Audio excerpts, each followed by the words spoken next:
What's happening, guys? Kenny here. I'm sure maybe some of you guys seen my old video on my plow truck, my winter beater. It's a 90 Silverado. I bought it from an old school. It was their plow truck, so it's super rusty, but it ran great. Anyways, the other day I was plowing, it was a little bit low on fuel, like 1/8 of a tank. I backed up and I slammed it into drive because that's how I drive it, like really hard and fast because I don't care about it. And it stalled, and I was like, it's weird. This thing always runs great, you know? So anyways, I go out to work the other day on Friday, doesn't start. Call Andrew, come get me, truck won't start, blah, blah, blah. So now, got to check engine light, not sure what it is. I wouldn't start for 2 days.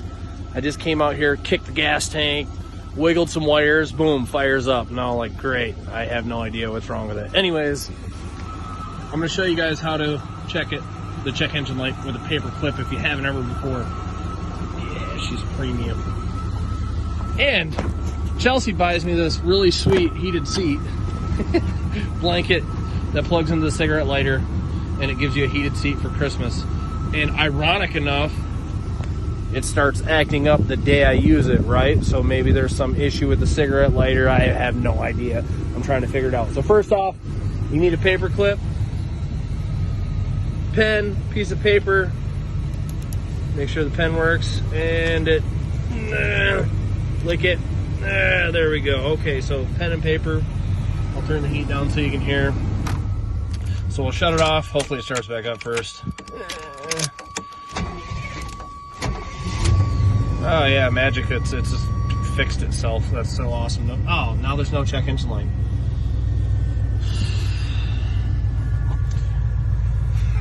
These trucks are so crazy. I must have wiggled the wire and fixed it, but we're gonna try it anyway. So I'll shut the lights off and I'll just do this anyways. So, boom, check engine light. It's buzzing and stuff. So you take your paper clip and you bend it straight. Sorry, my hands are in the way. I should have did this first for you guys. So bend it straight. So this fits for like almost all GM obd1 vehicles. So we're gonna get down here, and we got these two prongs. We're gonna shove it in there. Now we'll see if it check engine light flashes. Try to get it. All right, just a second. Let me try to get this. I'm gonna set this down. Don't mind me. I'm out here by myself in the frozen tundra, and I'm cold. I'm a little girl. I hate winter. It's so cold.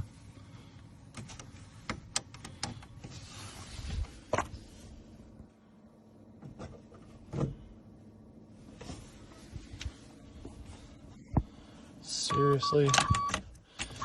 Seriously, bro? You've got to be kidding me. It's just magically fixed. All right, so anyways, what you'll see is a sequence of numbers.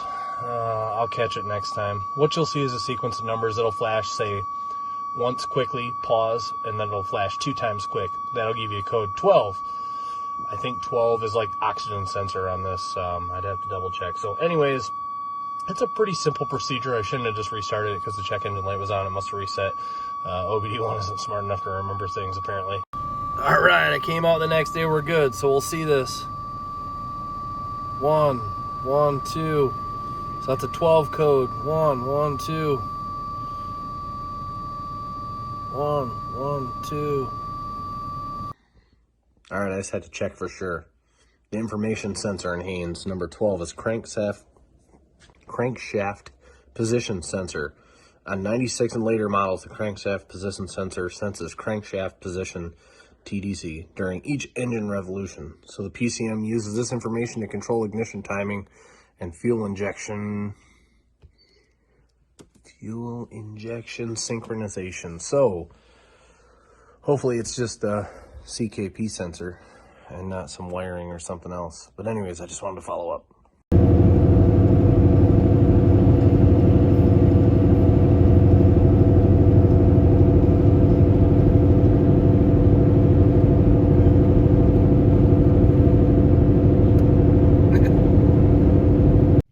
All right, so I let it sit. I plowed the driveway earlier, and it's windy and cold and like 10 degrees out. But anyways, I let it sit earlier. We'll see if she still starts up. Runs so good. And the check engine light back. So anyways, we got a code 12, and I looked it up on Google, of course, and Haynes Books website said 12 is like the crank position sensor. So that would probably be why it didn't start a couple of times. Maybe it's acting up. So I should probably check the wiring and maybe buy a new sensor at the end of the day, because it is intermittent, like it comes and goes, which is rare. So I'm hoping it's something easy. I was really hoping to drive this thing through the winter, at least one more year. And then I'd like to get an LS-based truck, like and I'll try to get a 2005 or 6 Silverado 2500 extended cab short box, and you know, I'll need a different bracket unless I weld a bunch of stuff up, but move this bracket over to it and put this Western on it, because the plow's nice, but the truck's getting pretty rough, man. Interior is decent. She's only got 111 on it, but you know, the seat's not even destroyed. It just it's had a rough life. Very rough life. But rusty Michigan stuff.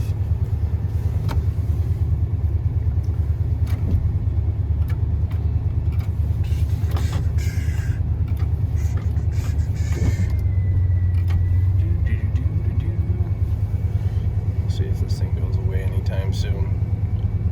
It's so weird. Blows my mind. But yeah, anyways, be nice to have an LS one, 6 liter or something. Probably this thing actually doesn't do bad on gas. It just uses a crap ton of oil, because it's sat a lot. It was a plow truck its whole life. It was an old school truck, so they let it sit all summer and then fired it up in the winter. And I'm assuming it just needs valve seals. I don't feel like working on it, so yeah, just gonna rock it out. Hopefully it lasts this winter.